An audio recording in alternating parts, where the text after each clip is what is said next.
Full Moon sale காலை 9 மணியிலிருந்து இரவு 12 மணி வரை ஆகஸ்ட் 27 ஒரு நாள் மட்டும்.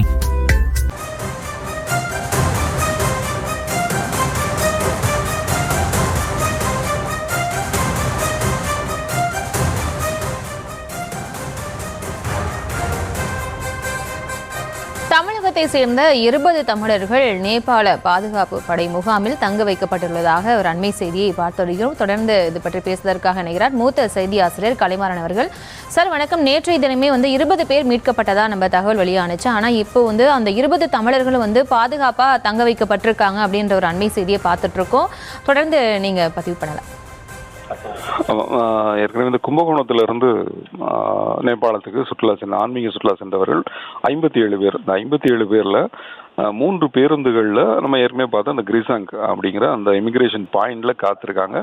இமிகிரேஷன் பாயிண்டை கடந்து தான் நேபாள அந்த கைலாய யாத்திரைக்கு போகணும். ஸோ அந்த இமிகிரேஷன் பாயிண்ட்ல காத்திருந்த போது நேரிட்ட அந்த விபத்துல தான் தமிழர்கள் உள்ளிட்ட இந்தியாவை சேர்ந்த சுற்றுலா பயணிகள் எல்லாருமே சிக்கியிருக்கிறார்கள். கிட்டத்தட்ட இந்தியாவை சேர்ந்தவர்கள் 300 பேர் மாயம் சொல்லிட்டு நேபாள வெளியுறவுத்துறை அமைச்சர் சிசிர் கானல் இன்னைக்கு காலையில ஒரு அறிவிப்பை வெளியிட்டிருந்தார். இவங்க 300 பேரும் எப்படி மாயமானாங்க அப்படின்னா அந்த ஆற்றங்கரையில காத்திருக்கிறாங்க. அந்த போடகோஷி ஆற்றங்கரையில தான் அந்த இமிகிரேஷன் பாயிண்ட் இருக்கிறது. அந்த இமிகிரேஷன் பாயிண்ட்ல ஏற்பட்ட வெள்ளத்துல தான் இவங்க எல்லாருமே சிக்கினாங்க. இதுல இந்த தமிழர்கள் 20 பேர் எப்படி தப்பிச்சாங்க அப்படின்னு கேட்டால் தமிழர்களுடைய பேருந்துங்கிறது முதல்ல நிற்கிறது. இந்த 20 பேருடைய பேருந்து முதல்ல நிற்கிறது. அப்படி முதல்ல நிற்கும் போது வெள்ளம் இந்த பேருந்தை கடந்து இதற்கு பின்னாடி இருக்கிற பேருந்துகளை தான் தாக்குது. அதனால இந்த முதல் பேருந்தில் இருந்தவங்க தப்பிச்சிட்டாங்க. இந்த முதல் பேருந்து இருந்த 20 பேரும் பத்திரமா மீட்கப்பட்டு அவங்க தங்க வச்சிருக்கிற அந்த காட்சியை தான் நம்ம பார்த்துட்டு இருக்கிறோம். இவங்க எல்லாருமே காட்மண்டுவுக்கு அழைச்சிட்டு வரப்பட்டிருக்கிறார்கள். இந்த காலையில் காட்மண்டுவில் இருந்து விமானம் மூலமாக இந்தியாவுக்கு திரும்புவதற்கான ஏற்பாடுகள் நடைபெற்றுக் கொண்டிருக்கிறது. இந்த 20 பேருமே கும்பகோணத்திலிருந்து போனவங்க மொத்தம் 57 பேர். அதுல 20 பேர் தான் மீட்கப்பட்டிருக்கார்கள். இன்னும் 37 பேரின் நிலை என்ன அப்படிங்கிறத நிலை கண்டறியும் நடவடிக்கைகள் இப்ப நடந்துட்டு இருக்குது. அது குறித்த தகவல்கள் இன்னும் சற்று நேரத்தில் வெளியே வரலாம் அப்படிங்கிற எதிர்பார்ப்பு இருக்கிறது. இது இந்திய அரசு ஒரு பக்கம் நடவடிக்கை எடுத்திருக்கிறது, தமிழக அரசு இன்னொரு பக்கம் நடவடிக்கை எடுத்திருக்கு. தமிழக அரசு என்னென்ன நடவடிக்கை எடுத்திருக்கிறது அப்படிங்கிற சட்டமன்றத்தில் அமைச்சர் ராஜ்மோகன் சற்று நேரத்துக்கு முன்னாடி பதிவு பண்ணாரு. கிட்டத்தட்ட ஒரு 103 தமிழர்கள் வெள்ளத்தால பாதிக்கப்பட்டிருக்கிறார்கள். அந்த 103 பேர் குறித்த நிலை அறியும் நடவடிக்கைகள் நாங்கள் எடுத்துக்கிறோம். 103 பேர்ல 34 பேர் நிலை என்ன அப்படிங்கிறத எங்களால் ட்ரைஸ் அவுட் பண்ண முடியல அப்படின்னு சொன்னாரு.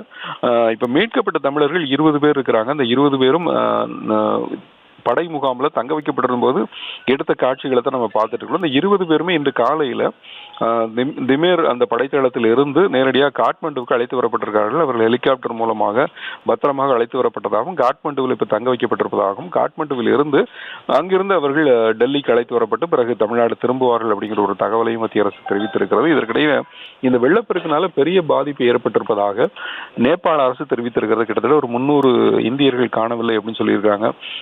இது தவிர ஒரு 476 வெளிநாட்டினர்களையும் காணவில்லை அப்படின்னு சொல்லியிருக்காங்க. கிட்டத்தட்ட 591 பேர் மாயமாக இருப்பதாக சொல்லியிருக்கிறார்கள். இந்த வெள்ளத்தால பலியானவர்கள்ல நேபாளத்தை சேர்ந்த 114 பேரும் அடங்குவார்கள் அப்படிங்கிற ஒரு தகவலையும் நேபாள அரசு தெரிவித்திருக்கிறது. இதற்கிடையே நேபாள அரசுக்கு தேவையான உதவிகளை இந்திய அரசு எடுத்திருக்கிறது. இந்தியாவிலிருந்து பல்வேறு ஹெலிகாப்டர்கள் மூலமாக தேடுதல் பணிகளுக்கு நடவடிக்கை எடுக்கப்பட்டிருப்பதாக இந்திய அரசு தெரிவித்திருக்கிறது. தொடர்ந்து விமானங்கள் மூலமாக நிவாரணப் பொருட்களை இந்திய அரசு அனுப்பி வருகிறது. கிட்டத்தட்ட நேற்று இரவிலிருந்தே விமானங்கள் நிவாரணப் பொருட்கள் தாங்கி நேபாளத்திற்கு புறப்பட்டு சென்ற வண்ணம் இருக்கின்றன. இன்றைக்கு காலையில கூட உத்தரப்பிரதேச மாநிலம் காசியாபாத்திலிருந்து கிட்டத்தட்ட ஒரு 37 டன் நிவாரணப் பொருள்களோடு இந்திய ராணுவ விமானம் ஒன்று நேபாளத்திற்கு சென்றிருக்கிறது. இது மாதிரி நேபாளத்திற்கு இந்தியா தொடர்ந்து உதவிய வண்ணம் இருக்கிறது.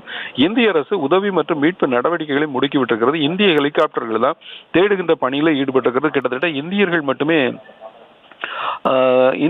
300 பேர் மாயமாக இருக்கிறதுனால இந்திய அரசு தன்னுடைய மீட்பு நடவடிக்கைகள் துரிதப்படுத்தியிருக்கிறது. இதே மாதிரி தமிழ்நாட்டிலிருந்து சென்றவர்களை மீட்பதற்கான ஒரு ஒருங்கிணைப்பு குழுவை அமைக்கப்பட்டிருப்பதாக தமிழக அரசு தெரிவித்திருக்கிறது.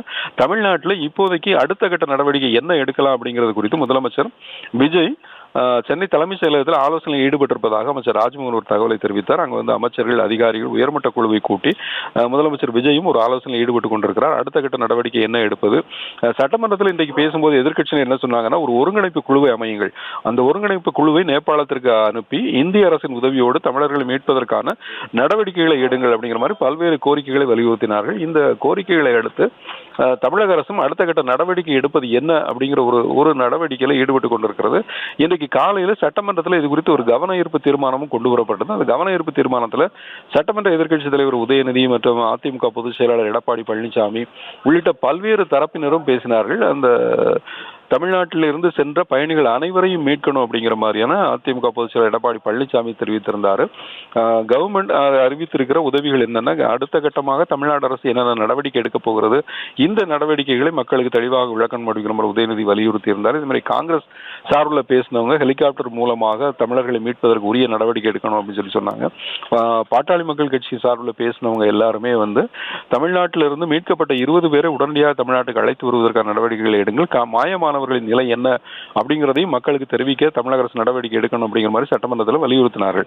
இதற்கு எல்லாத்துக்கும் பதிலளித்த அந்த ராஜ்மோகன் பதிலளித்து பேசும்போதுதான் தமிழகத்தைச் சேர்ந்த ஒரு 103 பேர் வெள்ளத்தில் சிக்கி இருக்கிறார்கள். அதுல 34 பேர் நிலை அறிய முடியாத நிலை இருக்கிறது. ஆனாலும் தொடர்ந்து நடவடிக்கை எடுத்து வருகிறோம் அப்படிங்கிற ஒரு தகவலை தெரிவித்திருந்தார். இதற்கிடையிலே தான் தமிழக அரசு அவசர ஆலோசனையில் ஈடுபட்டிருக்கிறது. சென்னையில் இருக்கக்கூடிய தலைமைச் செயலகத்தில் முதலமைச்சர் விஜய் அதிகாரிகள் அமைச்சர்களை கூட்டி ஆலோசனையில் ஈடுபட்டுக் கொண்டிருக்கிறார். ஃபுல் மூன் சேல் காலை 9 மணியிலிருந்து இரவு 12 மணி வரை ஆகஸ்ட் 27 ஒரு நாள் மட்டும்.